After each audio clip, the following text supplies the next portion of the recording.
I can't tell you that I'm not scared every day of my life. I am. But I choose to push on. Val was sexually assaulted by someone she considered a friend since childhood. The morning after the assault, she told her best friend, who supported her and validated that what had happened was wrong.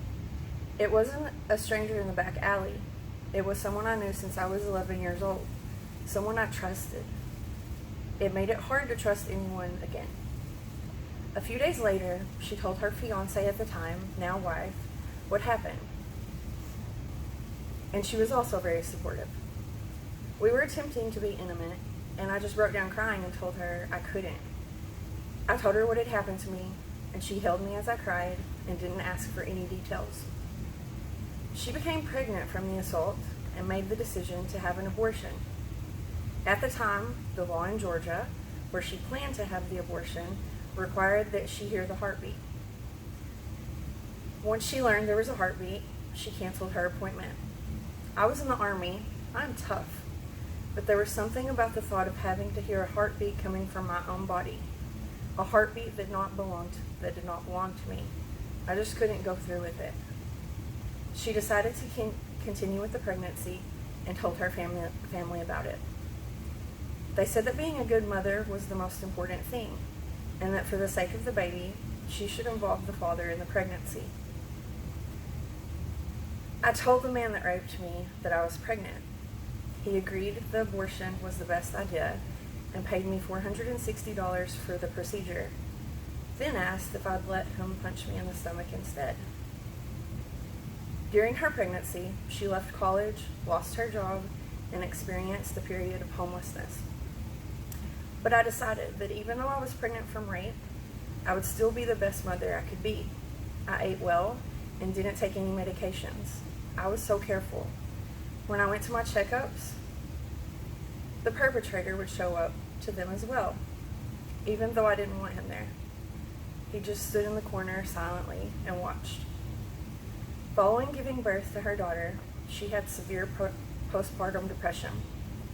After her daughter was born, her family told her that she had to get along with the perpetrator as co-parents, regardless of what had happened.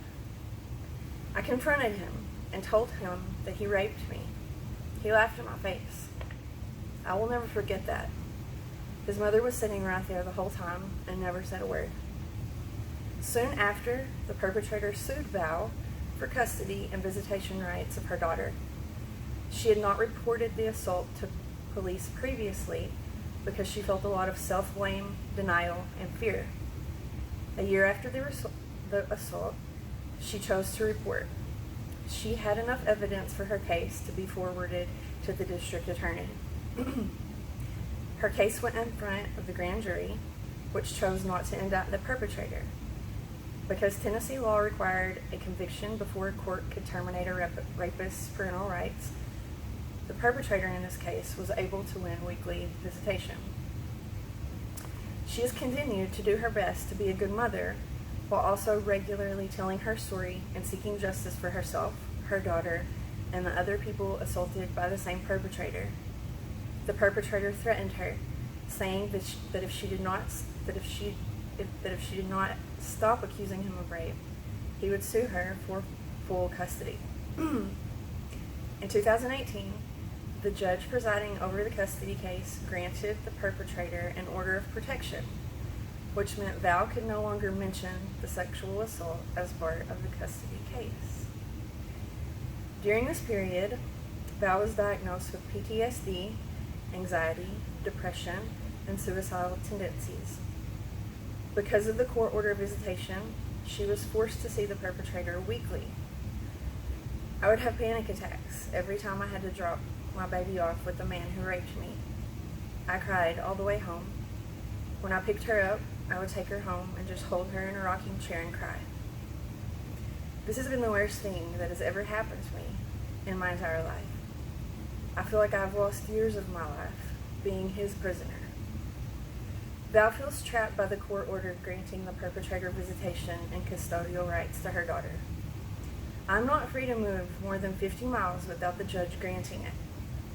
I feel like that I was given the life sentence that he deserves. believe victims, place the perpetrator on trial rather than the survivor. Val says that if her daughter even hears this, she wants her to know the truth of her story.